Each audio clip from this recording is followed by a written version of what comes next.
اسی لیے ہم ادھر پیسے بھیجتے ہیں، ادھر بہت محنت کرتے ہیں کہ پاکستان میں اچھے حالات ہوں، یہ نہ ہو کہ چور وہاں سے لے جائیں پیسے، ہم ادھر سے بھیجیں وہ لے جائیں، ادھر پیسے لگیں، ادھر انڈسٹری اچھی ہو چلے، تو ہمارے آنے والی نسلیں وہ بھی ماشاءاللہ ادھر رہیں، پردیسوں میں نہ آئیں۔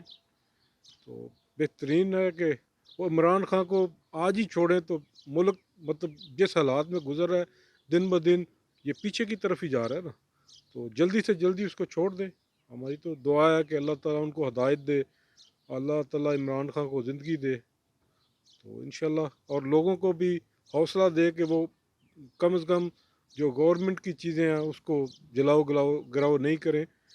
تو مطلب اس کو کریں، احتجاج کریں، پرامن احتجاج کریں۔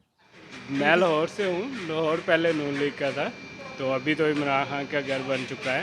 لیکن یہ اچھا نہیں ہے۔ سیاست اپنی جگہ، لیکن ایک انسانیت ہے، وہ قوم کی خدمت کرنے کے لیے نکلا ہے، تو جو ایک بندہ سپورٹ کر رہا ہے اپنی عوام کو، تو اس کو موقع دینا چاہیے آگے بڑھنے کا۔ غلط کر رہے ہیں جو کچھ کر رہے ہیں، یہ ملک جو ہے وہ ختم ہو جائے گا۔ اور بہت غلط ہوا ہے، اور باہر کے لوگوں کے اور ملک کے لیے بہت غلط ہوا ہے، اور جتنا بھی یہ کر رہے ہیں یہ بہت غلط کر رہے ہیں، اور سب سے بہتر اس کا جو حالات جو ہے نا، کم از کم یہ ابھی حالات سب سے زیادہ ورس ہو رہے ہیں ڈے بائی ڈے، اور یہ جو آج ہوا ہے اس کے بارے میں ابھی اللہ ہی جانے کہ ہمارے ملک کا کیا بنے گا۔ تو یہ تو کم سے کم اسٹیبلشمنٹ کو ہم لوگوں کی دیکھنا چاہیے نا کہ کس چیز سے جو ہے عوام کا بھلا ہوتا ہے، وہ یہ نہیں دیکھ رہے ہیں، کم سے کم یہ تو دیکھنا چاہیے تھا نا انہیں۔ لیکن اگر ایسا نہیں کیا ہے تو اس کا ذمہ دار اسٹیبلشمنٹ بھی ہوگی، اور اس کا بھگتے گا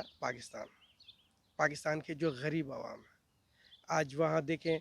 کہ گیس کا بل، الیکٹرک کا بل کتنا مہنگا ہو گیا ہے، آئی ایم ایف آپ کو قرض نہیں دے رہی ہے، ادھر سارے مسائل کھڑے ہوئے ہیں، اس کے اوپر عمران خان کو گرفتار کر لیا ہے، تو اسے تو پبلک تو آئے گی۔ اب پبلک جب آئے گی تو روڈ بند ہوں گے، تمام چیزیں بند ہوگی، بزنس بند ہوگا، تمام اثر کس کے اوپر ہوگا؟ تو یہ کون سے لوگ ہیں، کس قسم کے لوگ ہیں، یہ سمجھ میں نہیں آ رہا ہے پاکستان کے اندر، اور کیا چاہتے ہیں مطلب۔